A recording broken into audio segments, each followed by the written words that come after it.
நாளை காலைல புறப்பட்டுருக்கலாமே. எத்தனை தான் உனக்கு சொல்கிறது ராத்திரியில் கார் பயணம் வேணான்னு. சரி புறப்பட்டா வந்துட்டேன், சூதானமாக வா. அண்ணா அவர் கீழே வந்திருக்காரு. வர சொல்லு. சரிங்கண்ணே.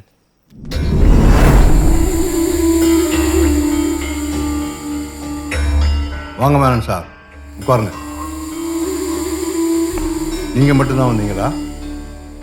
അയ്യ, എൻ്റെ ഇപ്പോഴത്തെ അവസ്ഥ എന്താണെന്ന് നിങ്ങൾക്ക് പറഞ്ഞാൽ മനസ്സിലാവില്ല. അതാ നിങ്ങൾ ഫോൺ വിളിച്ചപ്പോൾ ഞാൻ സംസാരിക്കാനത്. இதுக்கு முன்னாடி இதை விட மோசமான சூழ்நிலையில் இருந்தீங்க.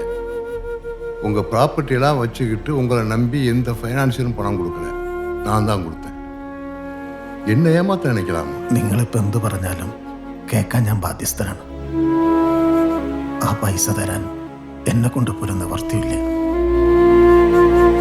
അതുകൊണ്ട് ഞാൻ അയ്യാക്ക് എഴുതി തന്ന എൻ്റെ പ്രോപ്പർട്ടിയിൽ ഏതെങ്കിലും ഒന്ന് എടുത്തിട്ട് എനിക്ക് കുറച്ച് പൈസ തന്ന് സഹായിക്കണം. ഒരു പ്രോജക്റ്റ് ചെയ്യാണ്ട് പിടിച്ചു നിൽക്കാനാവില്ല. நீங்கள் கொடுத்துருக்கிற ப்ராப்பர்ட்டிஸுக்கு இதுக்கு மேலே யாராலையும் பணம் கொடுக்க முடியாது. சரி, நான் ஒரு ஐடியா கொடுக்குறேன். நீங்கள் ஒரு படம் ப்ரொடியூஸ் பண்ணுங்கள், நான் அதுக்கு பணம் தர்றேன். நீங்கள் எனக்கு கொடுக்க வேண்டிய பழைய பணம் எதுவும் கொடுக்கவும் வேண்டாம். எனக்கு ஒரு தம்பி இருக்கான், நீங்கள் அவனை பார்த்ததில்ல, ரொம்ப அழகாக இருப்பான், சினிமாவில் நடிக்கணும்னு வெறியாக இருக்கான். அவனை ஹீரோவை வச்சு இந்த ப்ராஜெக்டை பண்ணுங்கள். என் கண்டிஷன் அவ்வளோதான். അതൊന്നും ഇപ്പം എൻ്റെ കയ്യിലല്ല. அப்படின்னா பிரதாப்ட சொன்ன மாதிரி எல்லா சொத்தையும் விற்று என் பணத்தை எடுத்துக்குவேன். അങ്ങനെയുള്ള കടുത്ത തീരുമാനമൊന്നും എടുക്കല്ലേ അണ്ണാച്ചി.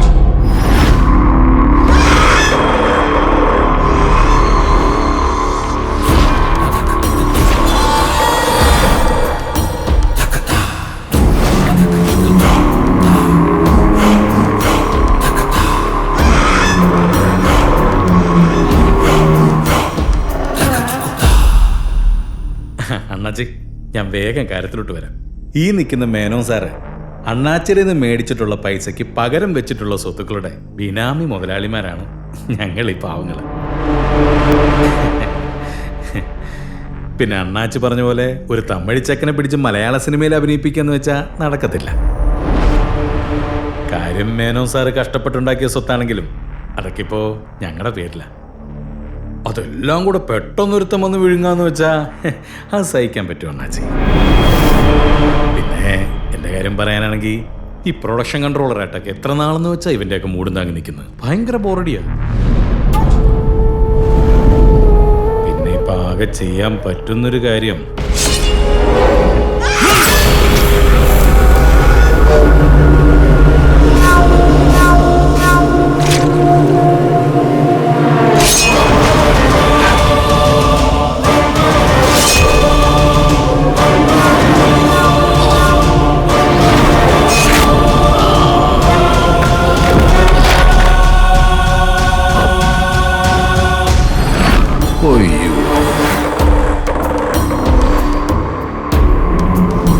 എന്തോന്ന് അണ്ണാച്ചിയത്?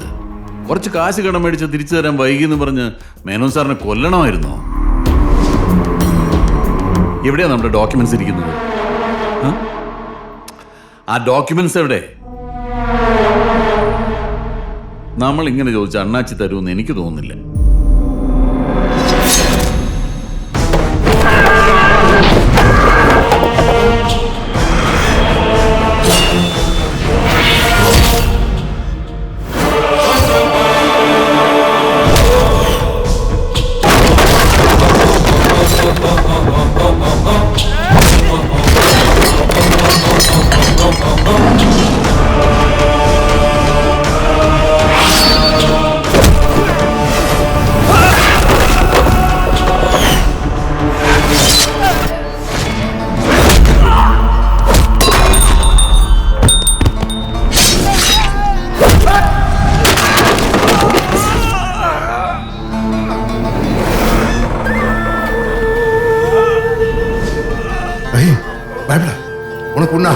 உனக்கு ஒன்றும் ஆகாது, நான் இருக்கேன்.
തീർക്കാനാ ഞങ്ങൾ വന്നത്.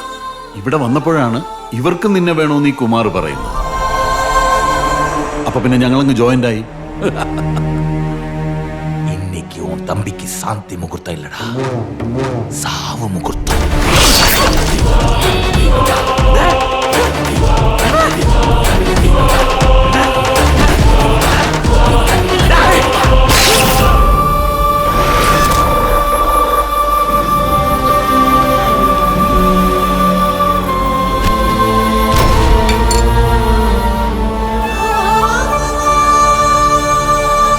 ഇയാളെ കൊണ്ട് മൊത്തം ലാഭമാണല്ലോ പ്രതാപ.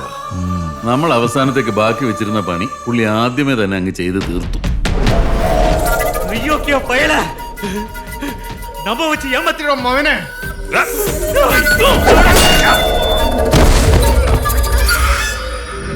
പോയിട്ട് എവിടെന്നെങ്കിലും ആ ഡോക്യുമെന്റ്സ് തപ്പി എടുത്തോണ്ട് വാ. ചെല്ലേ.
കിട്ടിയോ?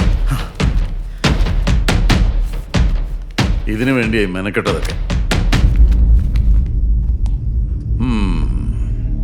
അണ്ണാജി, ഈ ഡോക്യുമെന്റ് കയ്യിലുണ്ടെന്ന ബലത്തിലല്ലേ നീ ഫോൺ ചെയ്ത് ഞങ്ങളെ ഈ വിരട്ടൊക്കെ വിരട്ടിയത്?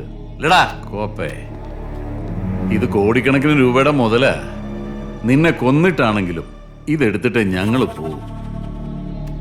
കണക്ക് തീർക്കുമ്പോ അത് എപ്പോ എവിടെ വെച്ച് എന്നതൊന്നും പ്രശ്നമല്ല, തീർത്തിരിക്കണം. പിന്നെ കൊന്നവനും കൊല്ലിച്ചവനും ഒക്കെ ഇവിടെ തന്നെ ഉള്ളതുകൊണ്ട് ഞാനൊരു പോലീസുകാരനായതുകൊണ്ട് പറയല്ല, ഞങ്ങളെ തേടി ഒരു നിയമം വരില്ല. അതങ്ങനെയാ, നമ്മളൊരു കാര്യം ചെയ്യുമ്പോൾ അതിന് ഒരു തെളിവും ഇല്ലെങ്കിൽ അങ്ങനെ ഒരു സംഭവമേ നടന്നിട്ടില്ല. വരട്ടെ മടക്കണ.